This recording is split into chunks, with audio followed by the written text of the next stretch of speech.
महाराष्ट्र भाजपचं जे कार्यालय आहे, नवीन कार्यालयाच्या भूमिपूजनाचा सोहळा आहे, पण त्या जमिनीच्या व्यवहारासंदर्भात तुम्ही अमित शहांना पत्रही लिहिले.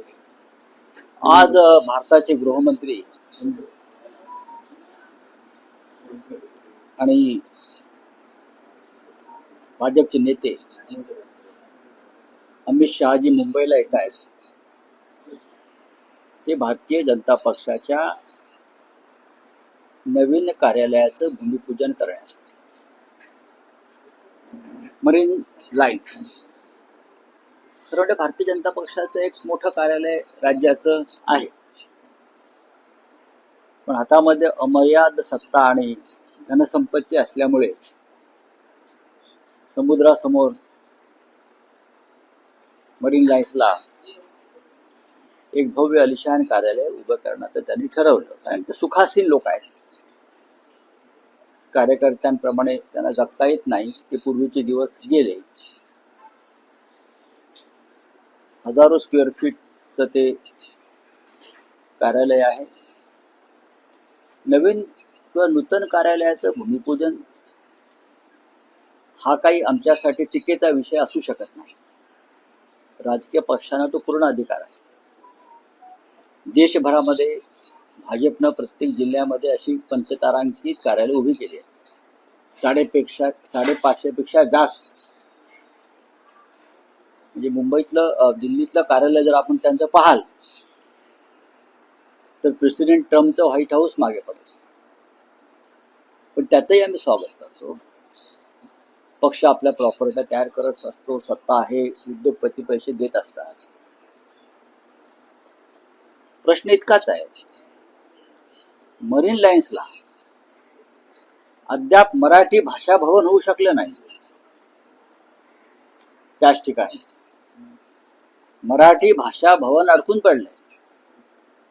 भूमिपूजन होऊन सुद्धा त्याकडे कोणाचं लक्ष नाही. पण आज गृहमंत्री एक पंचतारांकित भव्य असं कार्यालय त्याचं भूमिपूजन करण्यासाठी येतात. त्यांचं स्वागत आहे. मी आज पत्र लिहिलंय अमित शहांना आणि सामना सुद्धा आम्ही छापलाय की किती वेगानं काम केलं जातं. किती वेगानं एक फाईल एका सत्ताधारी पक्षाची म्हणजे राफेलच्या वेगानं लिहिली. राफेलच्या वेगानं फाईल हल्ली. म्हणजे राफेलचा वेग सुद्धा मागे पडेल इतक्या वेगाने ती फाईल हल्ली. आणि सर्व अडथळे बरं का, कधी 24 तासात, कधी 2 तासात, कधी तासाभरात अडथळे दूर करून ती जागा महापालिकेची ही भारतीय जनता पक्षाला देण्यात आली. 3.5 वर्ष राज्यामध्ये प्रशासन आहे मुंबई महापालिकेत आणि त्या प्रशासकाच्या माध्यमातून हा संपूर्ण व्यवहार करून घेतला. झाला नाही, करून घेतला. महापालिकेमध्ये नागरी सुविधांच्या संदर्भात अनेक विषय पडलेले आहेत. त्यांच्या फाईल हलत नाही. अद्याप मराठवाड्यातल्या शेतकऱ्यांच्या मदतीची फाईल हललेली नाही. दिवाळी झाली तरी. पण भारतीय जनता पक्षाच्या पंचतारांकित हेडक्वार्टरची फाईल ज्या राफेलच्या वेगानं हल्ली ते रहस्य त्या जमिनीखाली दडलेलं आहे. त्याचं भूमिपूजन अमित शहा करतायत. ते रहस्य ते जेव्हा कुदळ मारतील तेव्हा ते रहस्य बाहेर येईल. फाईल बाहेर येईल. तर मी फक्त अमित शहा जे देशाचे गृहमंत्री आहेत, अत्यंत प्रामाणिक माणूस आहे. अमित शहा अत्यंत प्रामाणिक माणूस आहे. बरं, अत्यंत प्रामाणिक. त्याला कधी असे 2 नंबरचे धंदे बिंदे जमले नाहीत असं लोक त्यांचे भक्त म्हणतात. म्हणून मी त्यांना कळवलं की बघा, तुम्ही जी कुदळ मारताय त्याचं रहस्य ते समजून घ्या. संपूर्ण माहिती मी त्यांना पाठवली आहे. मला खात्री आहे ते सक्षम गृहमंत्री आहेत. आपण ज्या जमिनीवर भूमिपूजनाची कुदळ मारतो आहोत त्या जमिनीखाली कोणतं रहस्य आहे महाराष्ट्रातल्या भाजपच्या नेत्यांनी पुरलेलं, त्याचा त्यांना अभ्यास करावा एवढीच माझी एक भूमिका आहे. बाकी नवीन कार्यालय 20 माळ्याचं करू द्या, समुद्राच्या वर करू द्या, समुद्राच्या आत करू द्या. अद्याप शिवाजी महाराजांचं स्मारक झालं नाही. अद्याप छत्रपती शिवरायांचं स्मारक जे होणार होतं समोर ते झालं नाही. मराठी भाषा भवनाला अडथळे आणलेले आहेत. मराठी भाषा भवत महाराष्ट्राची अस्मिता त्याला अडथळे आहेत. पण राफेल वेगानं भारतीय जनता पक्षाचं हेडक्वार्टर मरीन लाईनच्या समुद्रावर होत आहे, हे महाराष्ट्राच्या जनतेला कळावं म्हणून मी आजचा हा प्रपंच पत्र लिहायचा अमित शहाजींना केला. अमित शहाजी मोठे नेते आहेत, त्यांचं इंटेलिजन्स फार ताकदीचं आहे, तर त्यांनी या फाईलचा सुद्धा अभ्यास करावा आणि अशाच प्रकारच्या वेगवान फायली जनतेच्या हिताच्या दृष्टीने ज्या पडून आहेत, सामान्य शेतकऱ्यांच्या दृष्टीनं पडून आहेत, त्यांनाही त्याच वेगाने न्याय द्यावा. राऊतसाहेब, ट्विटमध्ये तुम्ही म्हटलंय की एकीकडे पुण्यातील जैन बोर्डिंग प्रकरणात मोठ्या प्रमाणावर रोष असताना भाजप कार्यालयाच्या जागेबाबत चर्चा सुरू असतील तर जनतेत चुकीचा संदेश जाऊ शकतो, हे एक. आणि दुसरं असं आहे की पुण्यातलं जे जैन बोर्डिंगचं प्रकरण आहे त्यात अपडेट अशी आहे की पुण्यातील जैन बोर्डिंग जमीन व्यवहार रद्द झालेला आहे. विशाल गोखलेंनी त्यातून या व्यवहारातून माघार घेतलेली आहे. हा जनतेचा दबाव, जनतेचं आंदोलन आणि पब्लिक क्राय.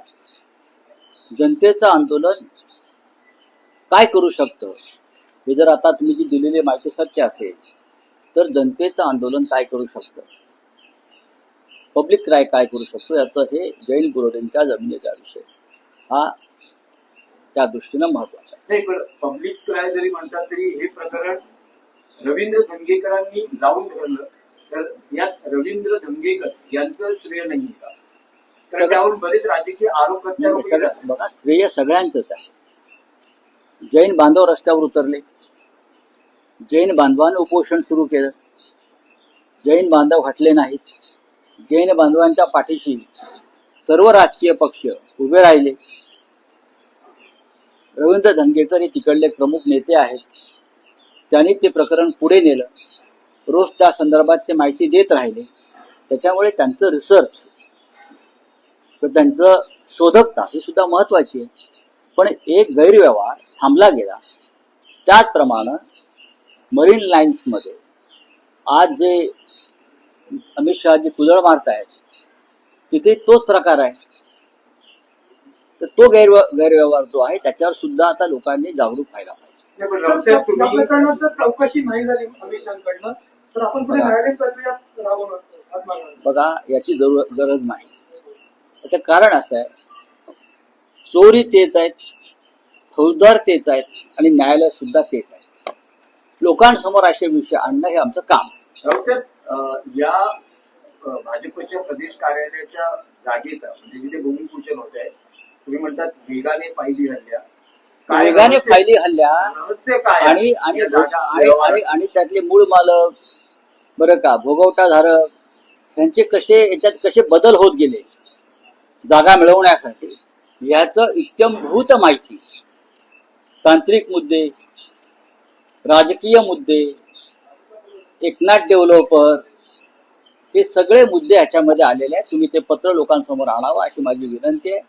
राज्याच्या हिताच्या दृष्टीनं मराठवाड्यातल्या शेतकऱ्यांच्या मदतीची फाईल अद्याप उघडली गेली नाही, पण ज्यांच्या हातात सत्ता आहे त्यांनी आपल्या कार्यालयाची फाईल किती वेगानं फिरवली आणि फिरू शकते एवढंच मला सांगायचं. माझ्या त्यांच्या नवीन कार्यालयाला शुभेच्छा आहेत. तिथून राज्याच्या हिताचं आणि मराठी माणसाच्या हिताचं काम हो, पण त्याच कार्यालयाच्या खिडकीतून अर्धवट राहिलेलं मराठी भाषा भवन सुद्धा त्यांनी पाहायला पाहिजे, हे माझं मत आहे. रावसाहेब, फलटणमध्ये महिला डॉक्टरची आत्महत्या सध्या बातम्यांच्या केंद्रस्थानी आहे. लोकसभेतील विरोधी पक्षनेते राहुल गांधी असं म्हणतात की ही संस्थात्मक हत्या आहे. तर काल मुख्यमंत्री फलटणमध्ये होते, त्यांनी असं म्हटलंय की अलीकडे सगळ्या गोष्टीत राजकारण करण्याची पद्धत आली आहे. रणजित दादा आणि सचिन पाटील यांना बदनाम करण्याचा प्रयत्न सुरू आहे आणि या प्रकरणात थोडीशीही शंका आली असती तरी मी हा कार्यक्रम रद्द केला. फडणवीस खोटं बोलतात, त्यांना खोटं बोलण्याचं व्यसन झालं. राज्याच्या मुख्यमंत्र्यांनी इतकं खोटं बोलू नये. फडणवीसांनी संवेदनशील असायला पाहिजे. विरोधकांवरती लाथा घालून किंवा शिव्या घालून राज्याचे प्रश्न सुटणार नाहीत. ज्या अर्थी जनतेचा रोष आहे, तुम्ही काही काळ हा विषय गांभीर्याने तुम्हाला पाहता आला असता, पण तुम्हाला राजकारण महत्वाचं होतं, कालचा कार्यक्रम महत्वाचा होता, त्याच्यामुळे तुम्ही काल तिथे गेलात. डॉक्टरची आत्महत्या, एका महिला डॉक्टरची आत्महत्या, हा विषय जर तुम्ही गांभीर्याने घेत नसाल, मुळात ही हत्या झाली याला तुम्ही जबाबदार आहात, हे लक्षात घ्या. त्या मुलीनं आत्महत्या केली आणि तिला करायला भाग पाडल्याचा अर्थ कायद्याची भीती आणि गृह खात्याची भीती राहिली नाही. आणि महाराष्ट्रात वारंवार होत आहे. मुंबईच्या रस्त्यावर एका तरुणीला ज्या पद्धतीने हत्या केली, हा सुद्धा विषय गंभीर आहे ना.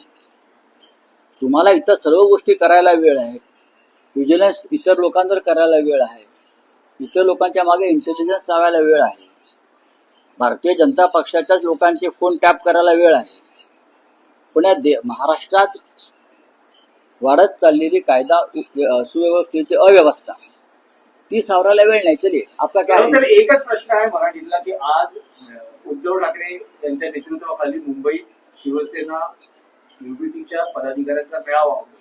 महापालिका निवडणुकांच्या दृष्टीनं मार्गदर्शन करण्यात, पण मतचोरी हा एक महत्वाचा अजेंडा सध्या उद्धव ठाकरेंच्या.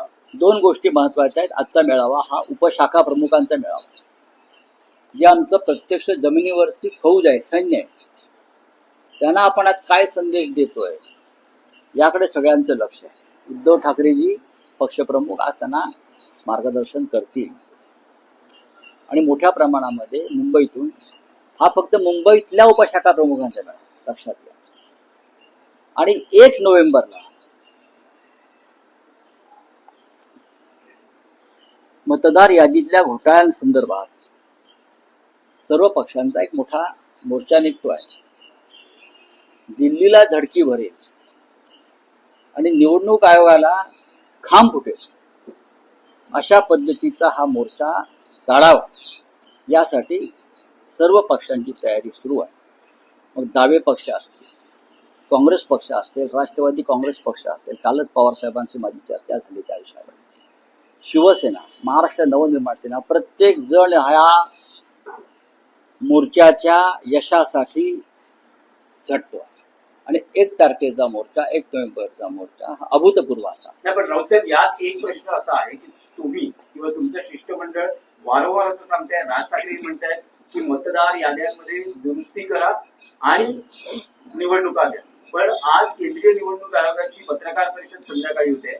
निवडणूक आयोगाकडून एक स्पष्टता आहे की नव्या वर्षात मतदार याद्या पुनर्रचना करण्यासंदर्भात मोहीम हाती घेतलेली आहे. त्यामुळे आता हे स्पष्ट आहे की ज्या याद्या आहेत त्यावरच महाराष्ट्रातल्या स्थानिक स्वराज्य संस्थांच्या या निवडणुका विषयावर तुम्ही 1 नोव्हेंबरला आम्ही काय बोलतोय ते ऐकून घ्या.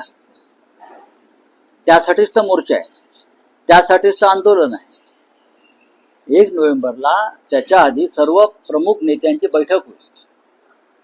मोर्चात सहभागी होणाऱ्या पक्षाचे जे प्रमुख आहेत त्यांची एक बैठक होईल, त्यात पुढली रणनीती ठरवली जाईल. चला, ही बैठक मोर्चाच्या आधी मोर्चाच्या आधी होईल. मोदी जी ने कहा है कि चाय महंगी हो गई, डेटा सस्ता हो गया, और वो सोशल मीडिया की ऐसा उन्होंने कहा है, दूसरे सोशल मीडिया पे वो तरह का बटन डाल रहे हैं. सर, आप देखते हो क्या बोल रहे हैं मोदी जी? बोल रहे चाय महंगी हो रही है.